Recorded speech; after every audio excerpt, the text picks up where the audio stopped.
देश और दुनिया की तमाम छोटी और बड़ी खबरों के लिए हमारे चैनल को सब्सक्राइब करना न भूलें और बेल का बटन जरूर दबाएं। नमस्कार दोस्तों, स्वागत है आपका देश लाइव में और आपके साथ हमेशा की तरह हूं मैं आशिमा त्यागी। दोस्तों, आज हम एक ऐसे मुद्दे पर बात करने जा रहे हैं जिसने देश के लोकतंत्र, संविधान और न्याय प्रणाली पर गंभीर सवाल खड़े कर दिए।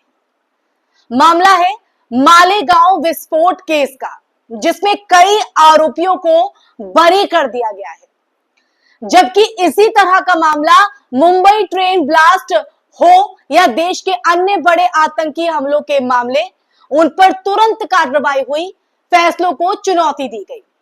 लेकिन मालेगांव मामले में महाराष्ट्र सरकार ने चुप्पी साध ली। क्या यह सिर्फ कानूनी प्रक्रिया का मामला है या इसके पीछे एक गहरी राजनीतिक मंशा छिपी है? क्या यह दोहरा चरित्र नहीं है जो संविधान की आत्मा को चोट पहुंचा रहा है? चलिए इस पूरे मुद्दे को विस्तार से समझते हैं दोस्तों, लेकिन उससे पहले आप लोगों से अपील है, इंसाफ की आवाज को बुलंद करने के लिए और सच्ची पत्रकारिता के लिए देश लाइव यानी हमारा सहयोग करें। साथ ही डिस्क्रिप्शन में दिए गए लिंक को ओपन कर ज्वाइन बटन दबाकर आप हमसे देश लाइव से सीधा जुड़ सकते हैं दोस्तों।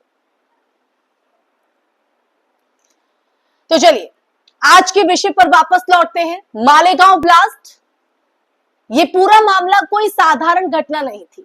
ये आतंकी गतिविधि थी जिसने निर्दोष लोगों की जान ली, परिवारों को तबाह किया और समाज में डर का माहौल पैदा किया। इस केस में हिंदुत्व से जुड़े आरोपियों पर संदेह व्यक्त किया गया। कई गिरफ्तारियां भी हुई, लेकिन आखिरकार उन्हें बरी कर दिया गया। अब सवाल दोस्तों ये उठता है कि महाराष्ट्र सरकार ने हाईकोर्ट के फैसले के खिलाफ सुप्रीम कोर्ट में अपील क्यों नहीं की? वहीं मुंबई ट्रेन ब्लास्ट में जिन आरोपियों को बरी किया गया, उस फैसले के खिलाफ तत्काल सरकार सुप्रीम कोर्ट पहुंच जाती है, सुप्रीम कोर्ट का दरवाजा खटखटा देती है। इससे ये साफ है दोस्तों कि कानून सबके लिए समान नहीं रह गया है, एक जैसा नहीं रह गया है। कानून का राज तभी चलता है जब राज्य सत्ता निष्पक्ष होकर पीड़ितों के साथ खड़ी हो। लेकिन यहां सत्ता ने पीड़ितों के अधिकारों की रक्षा नहीं की। न्याय प्रणाली की प्रक्रिया को प्रभावित करने वाली राजनीति ने संविधान की उन मूल बातों को कमजोर किया जिन्हें आम नागरिक ने लोकतंत्र की ताकत समझा था। यह दोहरा मापदंड केवल न्याय का सवाल नहीं, बल्कि देश की आत्मा पर भी एक बड़ा हमला है दोस्तों। एक तरफ आतंकवाद के नाम पर कड़ी कार्रवाई, दूसरी तरफ अपने राजनीतिक एजेंडे के तहत पीड़ितों की आवाज दबा देना। यह संविधान में निहित समानता, न्याय और स्वतंत्रता के सिद्धांतों के खिलाफ है दोस्तों। और अब बात करते हैं पीड़ितों की। बात करें उन पीड़ितों ने जो खुद मुंबई उच्च न्यायालय का दरवाजा खटखटाया। उन्होंने क्यों? क्योंकि उन्हें राज्य से कोई सहारा नहीं मिला, कोई सहारा नहीं मिला, कोई मदद नहीं मिली। ये हमारे न्यायतंत्र की विफलता को साफ साफ दर्शाता है दोस्तों। जब पीड़ितों को अपने अधिकार पाने के लिए खुद लड़ना पड़े, खुद मैदान में आना पड़े, तो क्या ये व्यवस्था का दोष नहीं?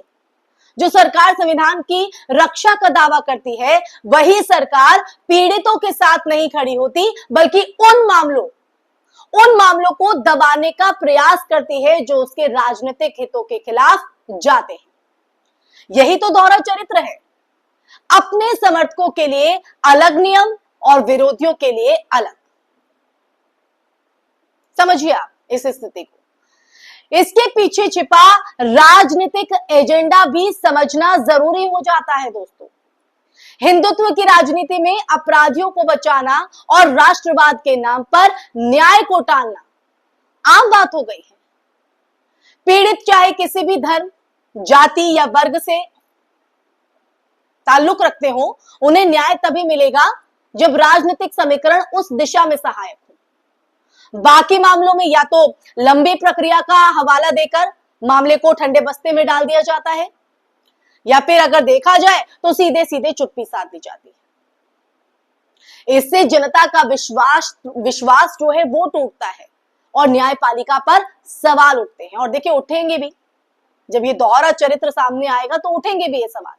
ये सिर्फ मालेगांव का मामला नहीं है, ये पैटर्न है। हमने देखा है कि ऐसे कई मामले हैं जहां राज्य सत्ता ने अपने राजनीतिक फायदे के लिए, अपने राजनीतिक हितों को साधने के लिए न्यायिक प्रक्रिया में हस्तक्षेप किया, पीड़ितों को दबाया और दोषियों को बचाया। इससे संविधान की भावना पर चोट पहुंचती है दोस्तों। संविधान हर नागरिक को समान अधिकार देता है, लेकिन जब राज्य सत्ता खुद कानून का पालन नहीं करती तो आम नागरिक असहाय हो जाता है। दोस्तों, लोकतंत्र तभी जीवित रह सकता है जब न्याय प्रणाली निष्पक्ष और निर्भीक हो। आप क्या मानते हैं? इस पूरी स्थिति में मीडिया की भूमिका पर भी अब सवाल उठते हैं, क्योंकि कई बार ऐसे मामलों को दबा दिया जाता है या उन्हें राजनीतिक रंग देकर जनता को भ्रमित किया जाता है, जबकि असली मुद्दा यह होना चाहिए कि पीड़ितों को न्याय मिले, ना कि ये कि किस पक्ष का राजनीतिक हित साधा जा रहा है। इससे ऊपर उठकर सोचना होगा। जब सत्ता, मीडिया और प्रशासन का उपयोग अपने पक्ष में कर न्याय को प्रभावित करती है, तब लोकतंत्र की जड़ें कमजोर होती है। और आज की इस चर्चा में दोस्तों, मैं अंत में यही आप लोगों से कहना चाहूंगी, या हमें समझने की जरूरत है कि संविधान सिर्फ किताबों में लिखा दस्तावेज नहीं है, बल्कि यह हमारे अधिकारों की रक्षा का सबसे मजबूत आधार है। अगर सत्ता अपने राजनीतिक हित में इसे तोड़ने लगे, इसके साथ छेड़छाड़ करने लगे, तो आम नागरिक की सुरक्षा, यानी आपकी और हमारी सुरक्षा और विश्वास दोनों खतरे में पड़ते हैं।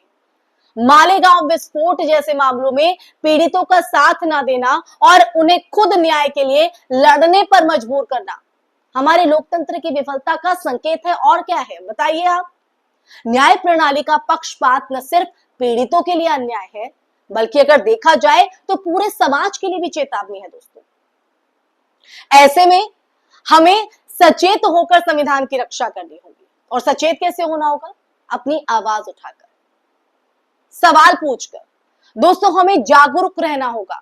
हमें सवाल पूछने होंगे कि क्या हम ऐसे लोकतंत्र में जीना चाहते हैं जहां न्याय केवल ताकतवरों का अधिकार हो, या हम संविधान की भावना को समझते हुए सभी के लिए समान न्याय की मांग करेंगे। मालेगांव विस्फोट केस में यही सोचने पर कहीं ना कहीं हमें मजबूर करता है दोस्तों। संविधान की रक्षा का अर्थ है न्याय की रक्षा, और न्याय की रक्षा तभी संभव है जब राजनीति, धर्म और सत्ता की ताकतें नागरिक अधिकारों के ऊपर ना चले।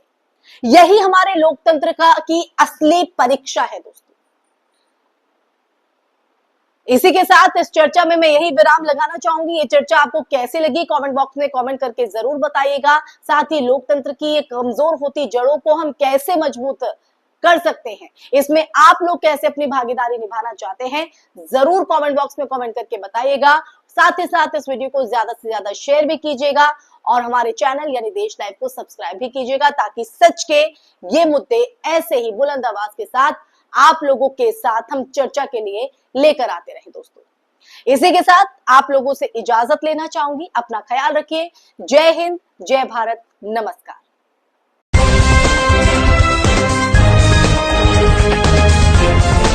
देश और दुनिया की तमाम छोटी और बड़ी खबरों के लिए हमारे चैनल को सब्सक्राइब करना न भूलें और बेल का बटन जरूर दबाएं।